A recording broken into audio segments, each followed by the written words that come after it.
Amanda, I'll set you up right here. Yeah. Then we'll try to get everyone here. Yeah, absolutely. It tastes so good.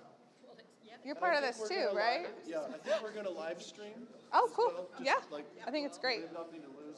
Nothing to lose.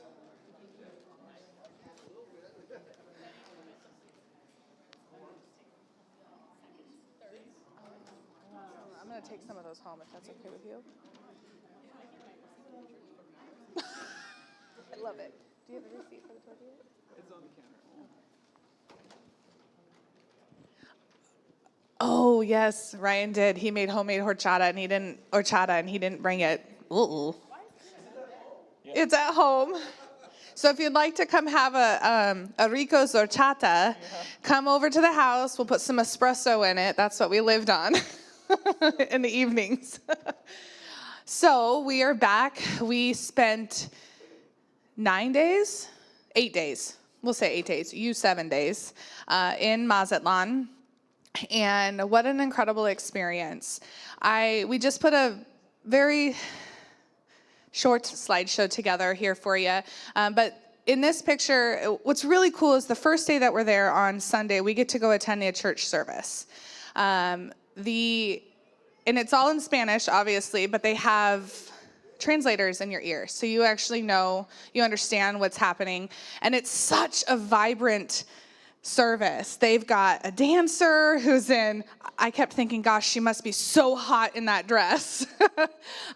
She's in, I would say costume, right? She's in this beautiful gown and she's dancing to the music, and it's just the kids get to go up to church service, to the kids service. Pedro actually accompanied them up there so they could have a translator. Megan did fantastic last year. This year she was super happy Pedro was with us. Yeah. But here we are at the church. So we're a smaller group this year. Does anybody have anything they want to add about the church service? I'm trying to remember, Amistad Familiar de Sinaloa means, the name of the church means... Familiar, like friendship. Familiar friendship. Yeah. It was about 2 hours. Yeah, it's a long service. And I have to tell you, I mean this in the kindest way possible, but it's so warm in there. You've got this year it was Mike, so he has this soothing voice talking in your ear. I almost took a nap. They turned fans on just for us. They don't even have fans going normally, so they turn it on. It was so warm in there, and I'm just sitting there listening, going, oh, I got to wake up. But it was the perfect recipe, telling you a story. But what's really neat is Mike, he's been main part of this organization for how many years? 15 years. You want to talk about him? I can really quick. Mary Lou started this church with her husband, Carlos, and their daughter, Gabby. Mike actually is a Canadian who came down as a missionary kid and met Gabby and just fell head over heels for her. Could not speak Spanish. Could not speak a word of Spanish at all. And so for the past 15 years, he moved full-time to Mexico. They have 3 amazing girls, and he is a huge part of this ministry. And so, yes, Mike is just awesome. His daughters, Grace and Faith. Grace was actually our translator at VBS, in addition to Pedro and Megan. They were our translators while we were there, which was so cool. Grace and Faith both joined us, and they're, 13 and 14, or 12 and 14? And our translators. They were fantastic. And Mary Lou is remarkable that, I mean, Mexico is still pretty patriarchal. And so to have a lead pastor who's female is pretty rare in Mexico. But this is because her husband, who they founded the ministry, he died of COVID. Yeah. Carlos died of COVID. And there was this question, what's going to happen to the church? What's going to happen to these feeding centers? And wife, Mary Lou, stepped in. The church accepted her as she stepped into the role of lead pastor. And it's really been cool to see. And, as someone, as someone who's a women's libber himself, I'm like, yeah, go get him. Yeah, it was neat. And part of going down there isn't just about serving these kids. It's about the relationships. It's about instilling hope in these leaders and continuing their passion for what they're doing. Continuing that purpose. And it was so neat to be able to have dinner with Mary Lou and Mike and the girls. And we sang a prayer in Panama in the restaurant. Megan was hoping for a really inspirational prayer by Pastor Peter, and he looked up and he started singing. What happens when you ask Pastor Peter to lead prayer? We sing, and he never gets asked again. Mike did say, No, oh, that is totally something that Carlos would have done. And I was like, oh. Yeah. Okay, we can go to the next slide. So this is going to be a video. If just be one moment to play. This is our drive. We took this year a Pulmonia and the rental car to Rincon de Ria. Did I say that right? Yeah. And it's that first day when you're making that drive for the first time, it's so powerful because it really reminds you, oh, okay, this is why we're here. There's a need. And so if you could push play on that video, this is the neighborhood going into where we were going. Is this the very end of the drive? The very beginning of it.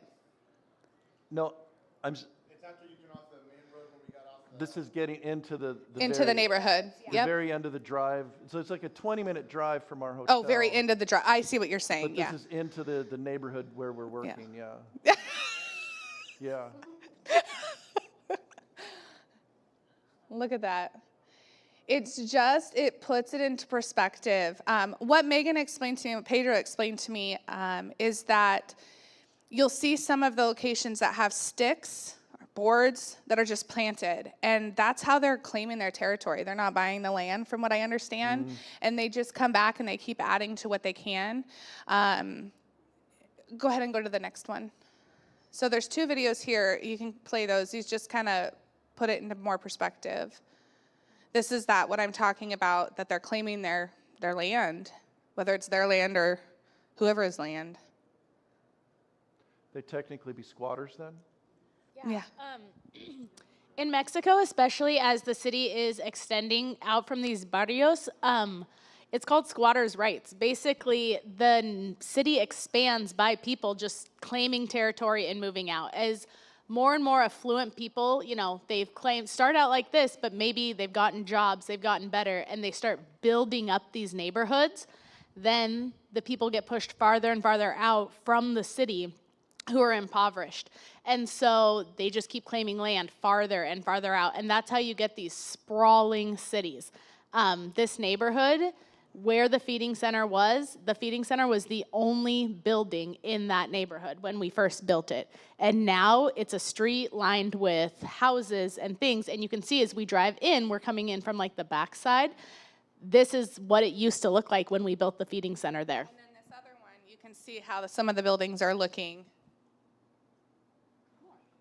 Just more building. What you would call a building. Some of these houses have dirt floors. That's just what they're used to.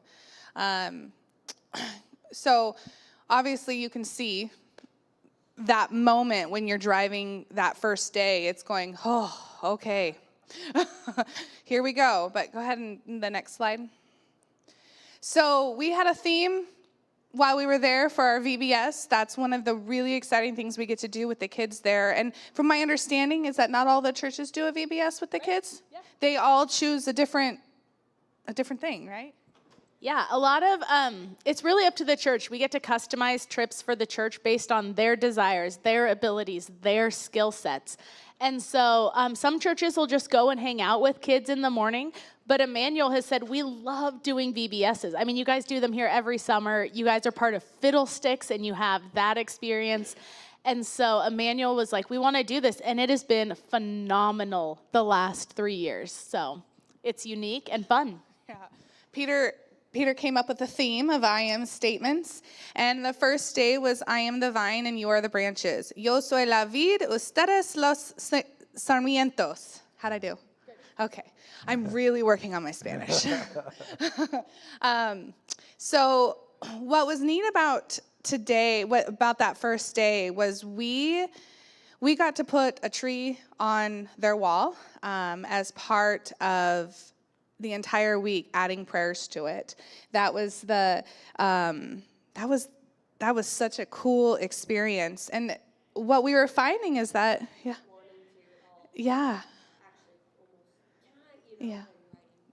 Okay. So in the beginning, they didn't want to pray.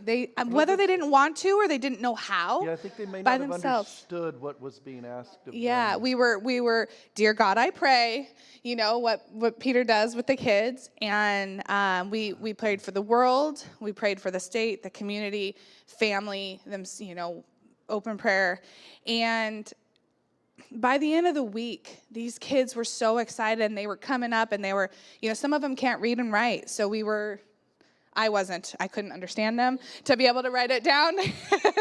but our amazing translators, and Megan and Pedro, they were feverishly writing these prayers down. And the activity that we chose was, which we did on the fly on that one, but they got to paint their interpretation of the story. So whether it was hands, whether it was a tree, whether it was, they got pretty elaborate. I have more.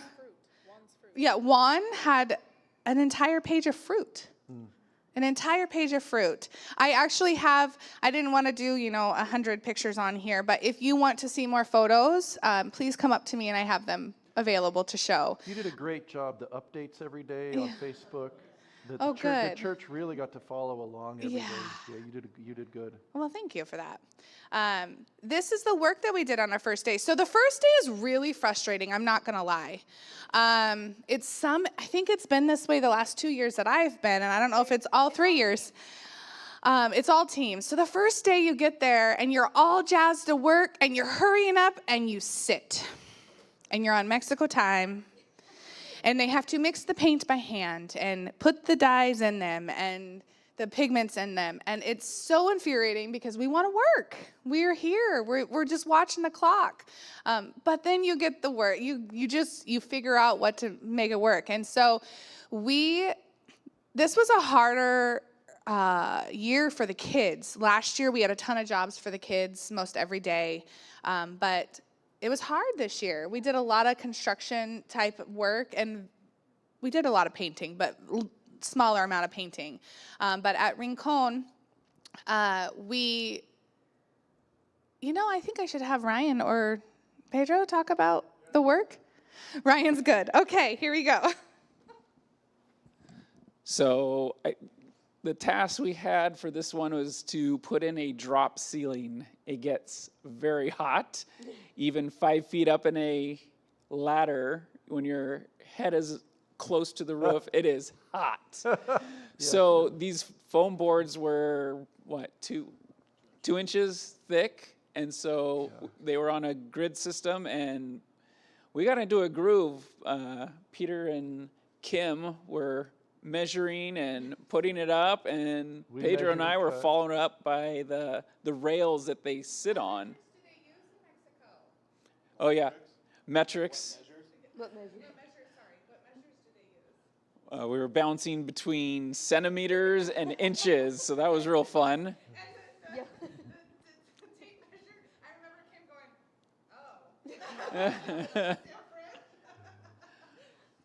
But putting up, after it was all up, and the last day working on the wood trim and the window trim and the door trim and reframing, you could definitely tell a 10-degree difference, and that will be very beneficial. So in addition to the ceiling that you see them putting in, they replaced all of the door frames in Rincon and the window frames in Rincon.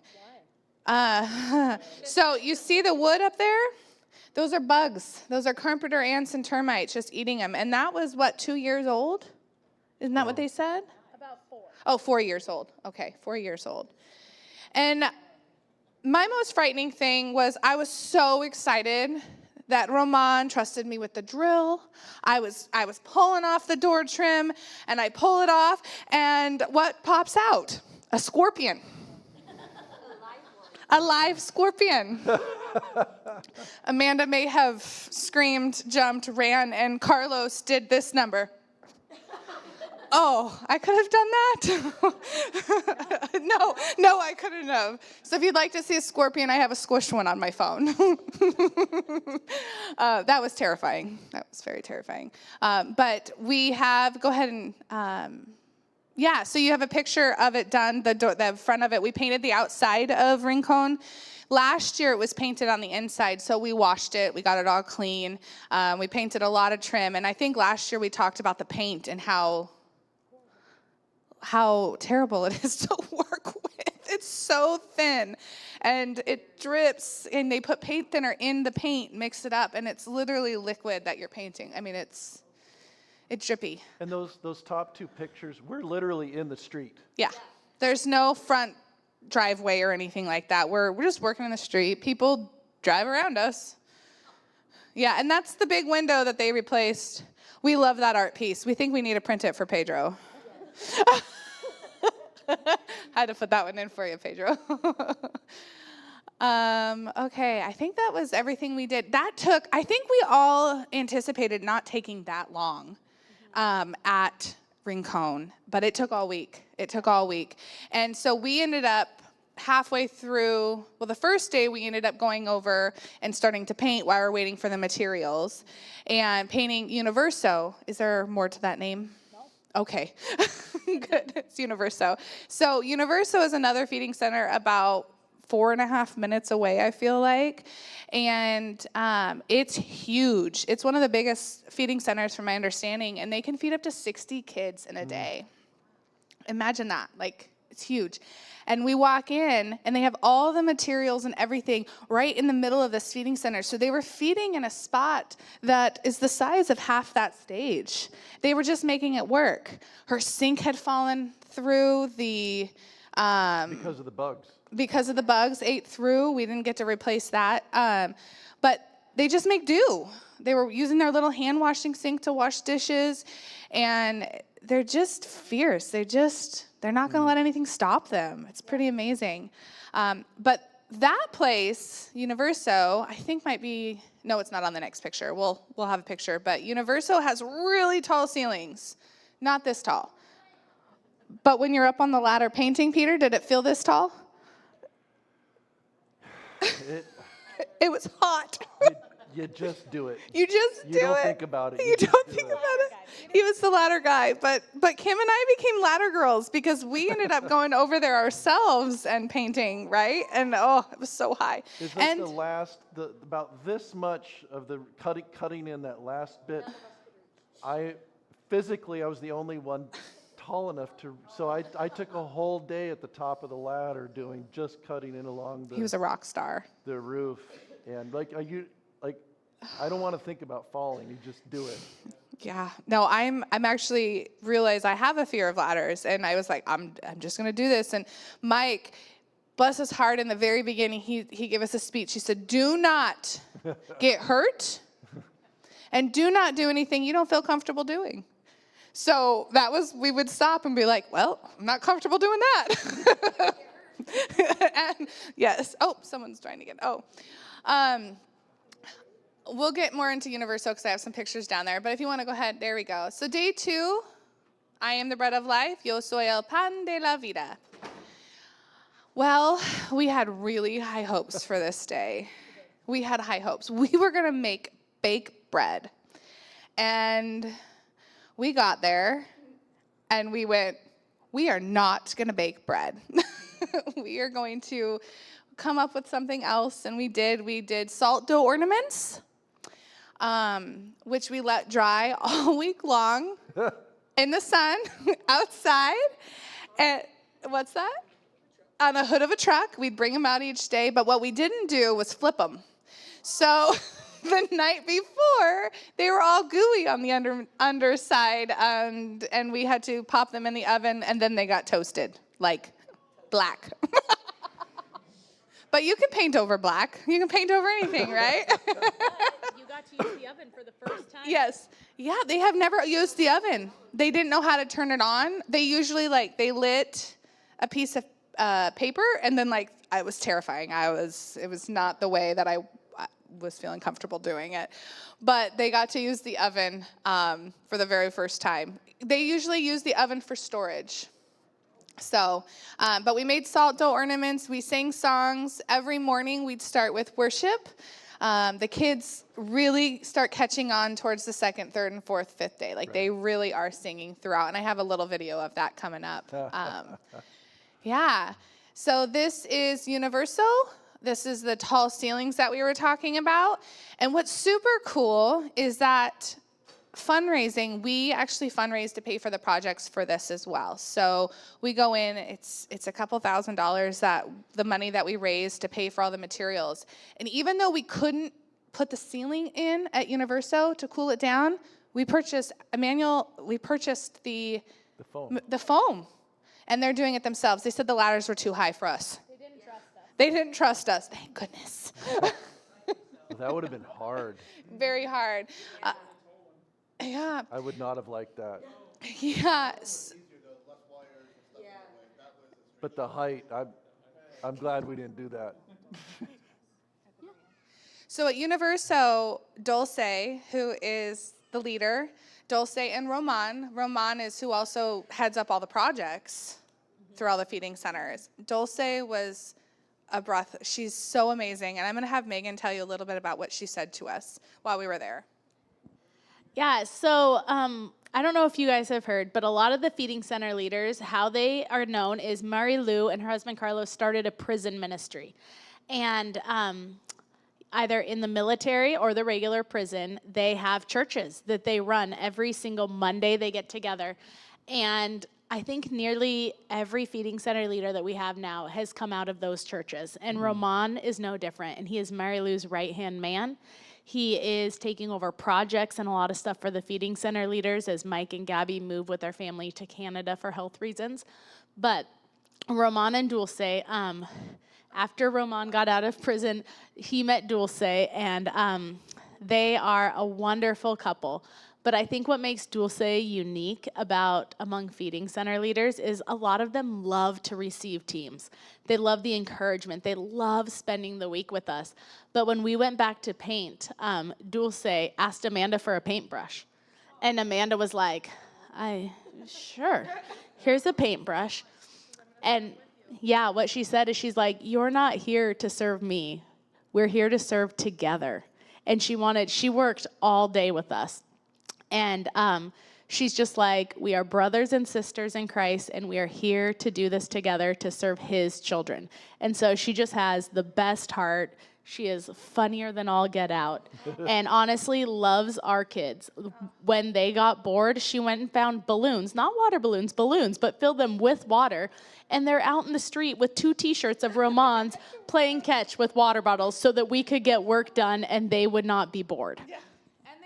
And she went and she has this little store. Roman built her a little store off of the feeding center that she sells school supplies and copies and paper and fun little things.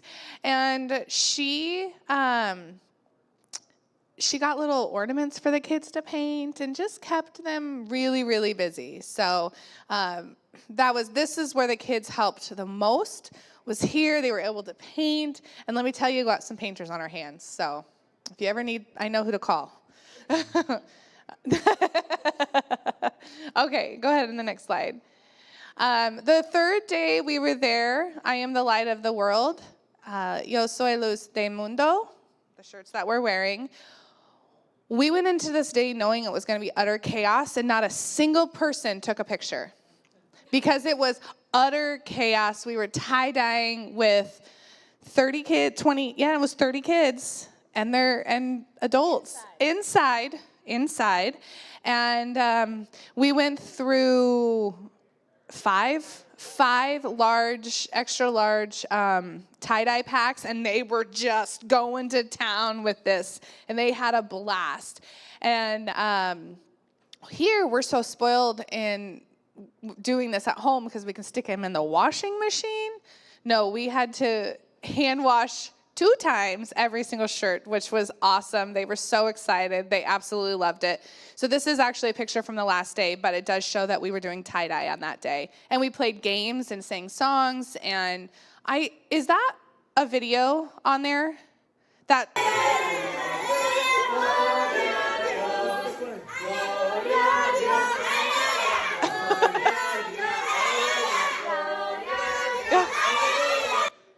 Yeah, we'd always be, it was the adults versus the kids mostly. Yeah.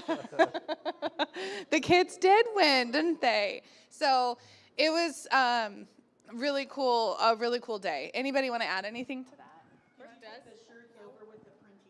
Yeah. Yeah, so we did a variety of sizes and put the printing on it, and then we just tie-dyed over them.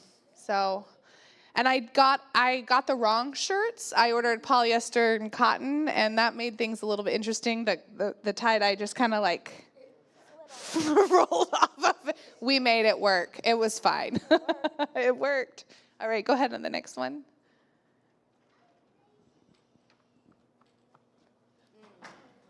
Do you want to talk about this, Dave? No? Okay. Anybody? No? Okay. You want to? Okay, so day 4 was I am the Good Shepherd, and yo soy el buen pastor. I can't say that. That was really bad, but it keeps going, but I can't really read it.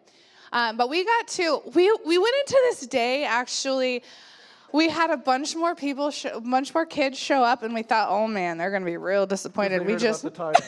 Because they heard about the tie-dye. So just one second. So we did. We were like, they're going to just decorate sheep with cotton balls and coloring crowns. And we thought, for sure, this is not going to be any fun for them. And everybody liked it. Even the adults did it. We played some fun games. Everything that we did, we tried to incorporate. So we would play a game with the cotton balls, and then we used the cotton balls for the craft so that we didn't have to take a ton of stuff over there and we weren't wasting anything.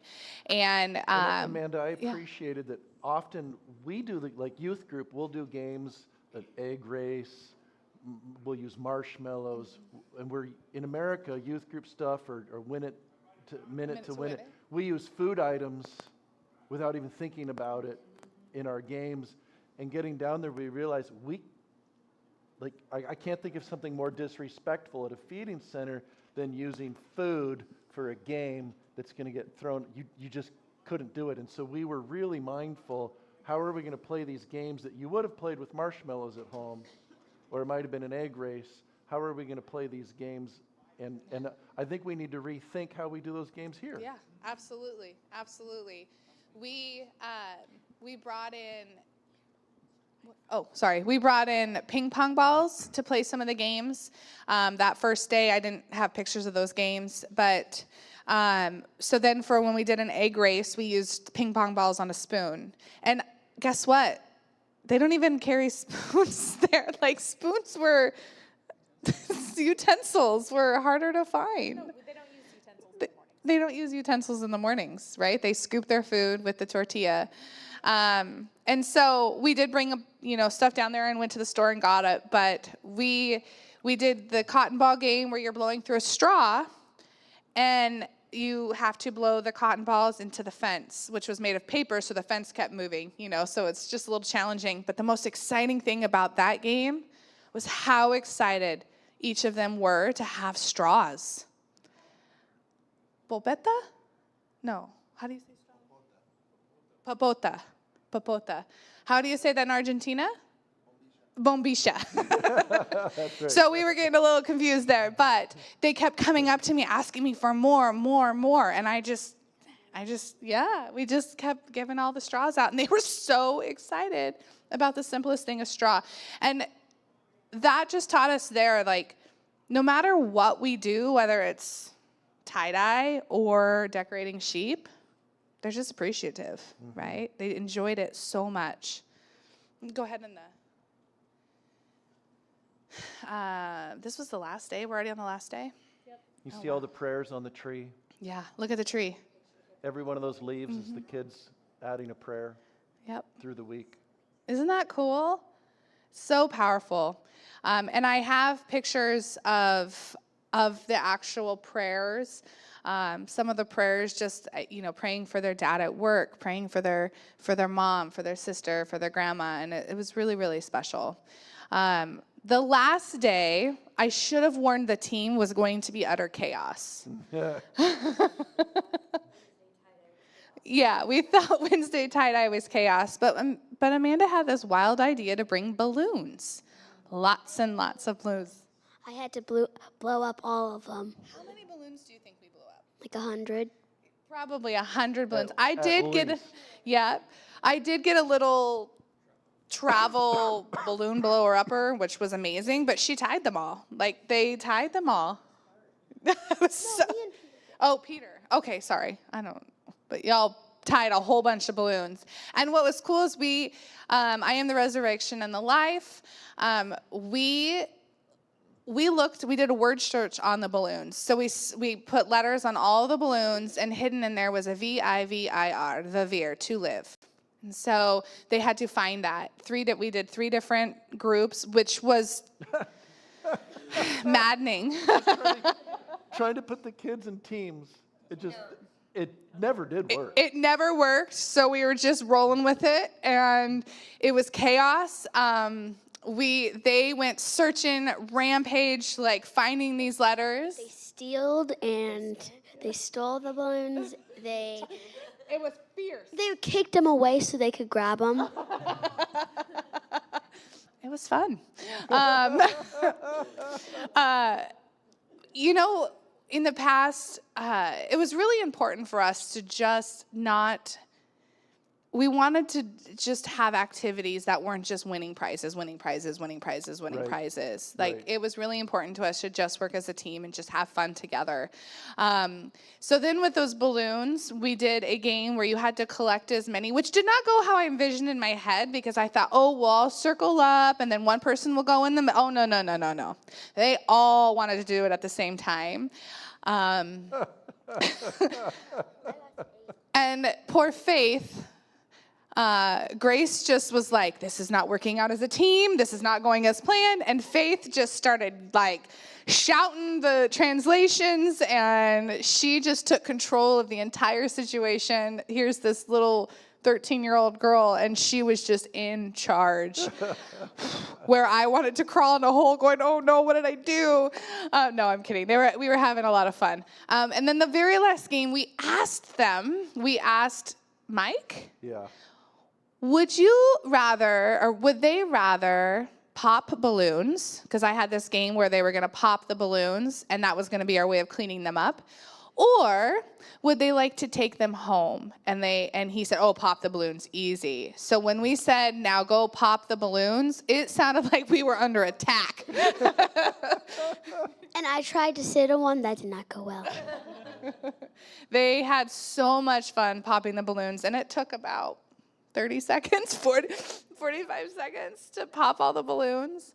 And then in true tradition that we started last year, I think, we got to have a piñata, and these piñatas are amazing. They're huge. What? Yeah, 2 piñatas. Ramon said, no, we're not going to have one. We're going to have 2. Oh, okay. Because of the littles and the big. And Right.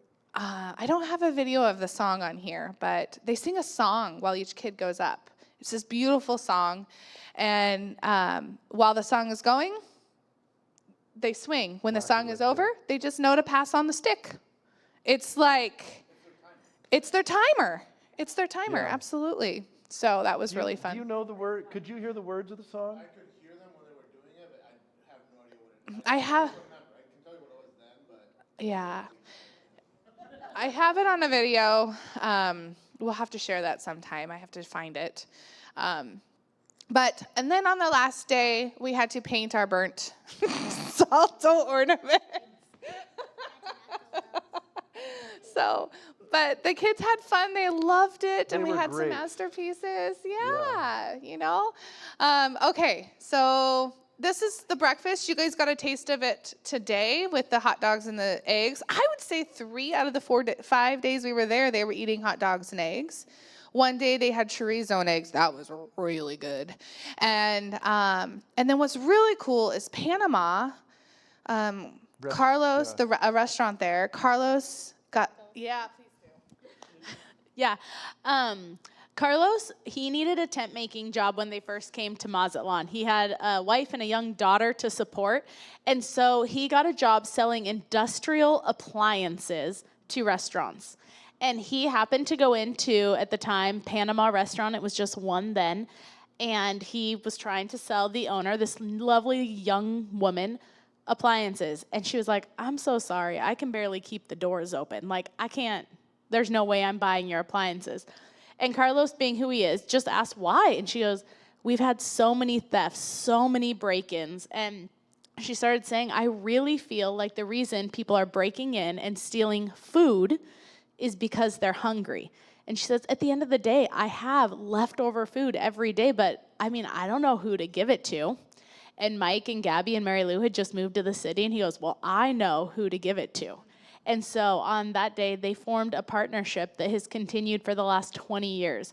Panama Restaurant gives not only their leftovers now, but just supplies the feeding center weekly with their bread or on special occasions cakes. And Panama now has over 10 restaurants throughout the city. I was going to say, it's like the Denny's of Mazatlan. It's the Denny's of Mazatlan. But it is a wonderful partnership that has lasted through time, and they're a huge supporter of the ministry and the feeding centers. Yeah. Oh, no, they're rolls. They're rolls. They're like hoagie rolls. Wait. Yeah, I can do this. So they put the scrambled eggs and. So that was one of the days. And then they would do just scrambled eggs and hot dogs on the plate with the tortillas on the side. Quesadillas, yeah. And then they did quesadillas one morning. And then they did hot dogs and and eggs again. But they'll do pancakes as well. That's always a really exciting one, but not this week that we were there. And they get milk or Juice, yeah, or chocolate milk. Yeah. Yeah. Lala. And the juice is never, it's just sugar water. Like the, I didn't try the juice. Did you? well, the Jamaica that I made for this morning, it's just sugar water. It's sweetened with just regular sugar. Yeah. And But so most I often noticed, they have the choco meal. but we the noticed that chocolate trying milk. to shop at the grocery store down there, I mean, so much of what looks like it's juice is just sugar water. Yeah. It's really hard to find nutritious food there. Yeah, that's a fact. Yeah. What's really cool about Rincon, which we didn't see at Hacienda, is this group of women who come in from the neighborhood, That's right. aunties, grandmas, moms. Every day. Every single day they come in and they help Margarita. So she's not in this alone, which was pretty incredible to see. I was really excited when we were at Hacienda last year. One of my most cherished memories was cooking for the kids to give Kenya a break and Jesus a break. And I was really gung-ho, and then we showed up, and Megan's like, that's probably not going to happen here. They got a lot of help. And, oh, nope, they've got this down. It was such a cool thing to see that it's not just a family that's doing this. The neighborhood comes out. And Megan, were you telling me how some of these feeding centers have been around long enough now that kids who grew up in the feeding center are now having kids who are coming to the feeding center? Yeah, the feeding centers have been around for about 20 years. And so there are in several neighborhoods families who, kids have kids now, kids who are the first families there get to come. But I think one of the coolest things is at Genaro Estrada, Fernando and his family, who were some of the first kids, now run the feeding center. When that awesome. feeding center leader family stepped out, they were like, this made the difference in our life. This turned it around. And so they now serve there. So, yeah, there's multiple families who benefited when they were younger who are now a part of serving and being part of the feeding centers. There we all are with our tie-dye shirts. This is... Yeah, this was actually the best picture of them all, and we still had people covering their face. Faith and Grace on the end. Yes, The at the sisters end, who were our yeah. translators. Oh, they were so awesome. See on the very ends, they look like twins. Look at that. We have, I mean, like I said, there's only like 3 or 4 boys. And yeah, Henry had fun with them. Both boys did. All the scraps from the styrofoam on Yeah, the right. on the right-hand side. Yeah. You know, last year we had a soccer field, a football field, right? Where we had a space for us to go out and play soccer, run, burn off some energy for Henry. And this year we kept it all right inside. Yeah. It was way different. Yeah, yeah. I think you have a question. Oh, okay. I was gonna ask, did you have any idea why the boys aren't coming? Is it a cultural thing? So the question is, why not any boys? I mean, Where were the boys? why not? It's just really the makeup of the neighborhood. I mean, if you would have gone 2 years ago, there probably were more boys. Normally, it's a 50-50 split, just about. Also, the older kids often go to school in the morning, right? So if some of the boys had aged out or they're going to leave for school in the morning pretty quick. Younger kids tend to go in the afternoon. But as for why there were so many girls here this time, it was remarkably not normal. Which made our activities perfect, right? But what are the ages of the feeding center again? At what age can they go? Till what age? I mean, they can go as soon as they can come on their own. Yeah. And they can stay as long as they, it's not to yell. The kids can stay as long as they want. We have some feeding centers where 16, 17-year-olds still come for breakfast each morning. We normally see them at about age 14 when they're entering like the middle school, high school. It just gets too hard to get here at 7:30, eat, and be off to school by the time they need to get to school. And honestly, our partners have always said their goal is like elementary age ministry, right? Discipleship, getting them breakfast, and they're like, yeah, we love it when older kids stay, but they're just not equipped to, offer multiple meals at different times all the way through. And so we see through about 14, 16 is about the average age they start attending school. I would say, kind of shifting gears a little bit, as a team now that's gone, as a person who's gone two times, my first mission ever was last year. It was something that I'd always dreamed about doing. Partnering with Go has been an incredible experience. Never once did I feel unsafe. Megan, make sure that you are not going where you are not supposed to go alone. We felt comfortable. We were well fed. There was moments where I was like, Megan, I mean, no, they take care of you and they manage everything for you. And if there's ever just a slight possibility that you're interested, I think there are jobs for any age demographics. We've had, how old was Patty last year? 75 came. And we just find jobs for you no matter your capabilities. My husband, I'm so sorry, I'm going to throw you under the bus here. He is not a handy guy. He's really good with a paintbrush. He reads and he researches to a T, and he can tell you how it works. He just doesn't do it. But Pedro and him worked great as a team because Pedro is a doer, and he can do it, and he can give directions to Ryan to do it. See, he did great. So what I'm saying is that if you ever feel like, maybe I would do it, but I just don't think I'd be able to, I encourage you to explore it more, because partnering with Go just makes everything really streamlined and very simple and enjoyable. You have another question. I do. Okay. Yes. How many feeding centers are there? And 11, right? How far apart? I heard you say like 4 minutes or something.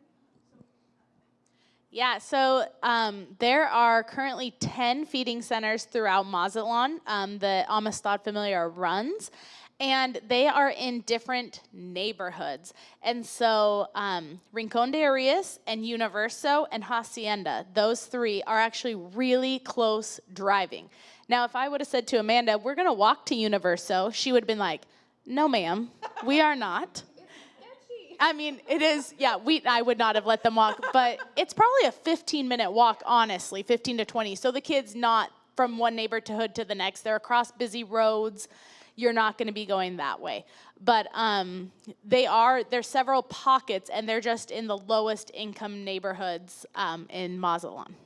There's one feeding center, maybe you can speak to more of this, but there is one feeding center, from what you were explaining to me in Mazatlan, that is run out of a tire shop. Oh. Yeah, this is really interesting. Juarez was the last feeding center to open, and it opened not so much out of need, but out of someone's heart. Mama Valky, they call her, and her husband Juan Esteban live in the Juarez neighborhood where there's all paved streets. There's regular houses, but they came to Carlos and Mary Lou about, I'd say 7 or 8 years ago, and just said, there's not the same need, but there's need in our neighborhood, and we want to run a feeding center. And Carlos was like, okay, why not? So they have a tire shop, and they literally took probably a 12-foot and put a wall up, like a 12-foot section, and they have 10 to 12, and that feeding center is almost predominantly boys for some reason, and not a lot of girls that come every morning, and they get their breakfast, and they do their Bible study and everything there. But yeah, it's just interesting. Each feeding center has a different story and a different way that the Lord uses it to bless that neighborhood. Do we have any more questions? Yeah. Megan, could you go back? Go is an overall umbrella thing for feeding. So what's Go- the relationship between Go and Yeah. Amistad? Okay, Go on the Mission started about 14 years ago now, when two men who were doing mission work, one in Latin America, in Mexico, and one in Africa, both attended the same church and said, we want our church to be involved in international mission. They came together and launched Go on the Mission. And so Go works in several Latin American and African countries doing different things. Our philosophy is that we partner with people indigenous to that country already doing amazing work. Go's not going to go in and start a school or start a program. So like we partnered with Carlos and Mary Lou to do this. We work in Guatemala, Mazatlan, Puebla, Mexico, and then in Senegal and Burkina Faso, West Africa. So Go is the one that's finding sponsors for kids, finding churches, and so I think a lot of the funding required to run these feeding centers is because of the partnership with Go, finding Yeah. We find the Finding ministries and the domestic opportunities. partners in churches and givers in the United States. Yeah, and we just believe it's important to all come together as the body of Christ, and that we in America have time, talents, and treasures that we can share with people in other countries. Yeah.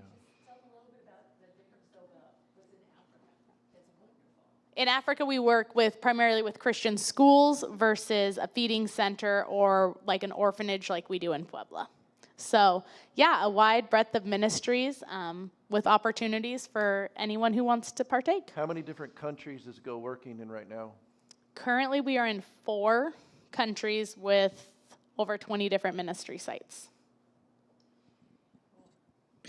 When, as a church, Emmanuel kind of adopted Hacienda, and now that Hacienda is closed, nobody has, and what that means by adopting the feeding center, correct me if I'm wrong, because, okay, is that we go and we're, if they need something, say some styrofoam for their ceiling, or they need a new door, or they need, really anything that they might need, they reach out and they say, hey, we have a need for this. Do you have a team that would be willing to come down, or can you host a fundraiser? Am I correct in that?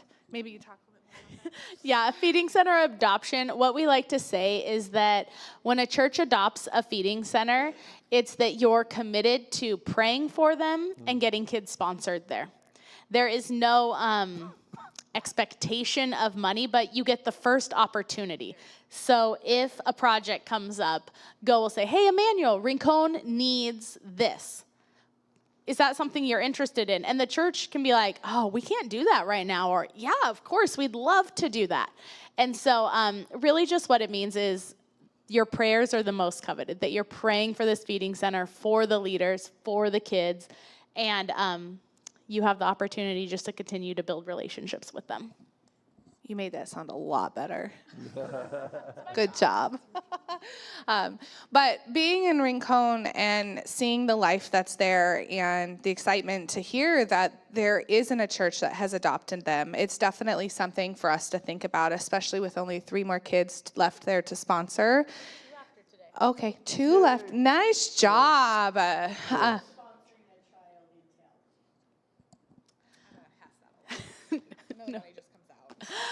Sponsorship through Go on the Mission is $39 a month, and it can be monthly, quarterly, yearly. But what that entails is each child, it covers their breakfast, everything's like that. It covers school supplies for the year, a backpack. It covers shoes for the year. It covers all of their discipleship program and ministry costs. So they actually use, that is what Amanda referred to at Universal when they had all the stuff in there. They literally, how many, do you think 4 pallets of Bible project curriculum for all the kids to be going through? They get their Bible every year.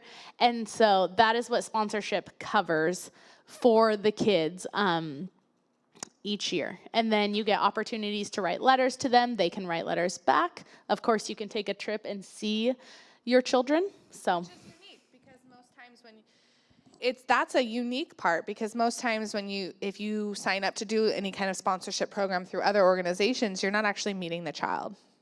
So that's pretty special. Yeah. Any other questions? Thank you guys so much for sticking around. And again, thank you so much for your support. And if you guys are interested in joining a mission, I'm going to have more information on the 17th at the outreach, but I would love your questions, and I would love I think we're thinking 2026. Unless we have a huge people say, I want to go next year, I'll make it happen. It's just, 2026. That's what we're shooting for. Thank you, guys.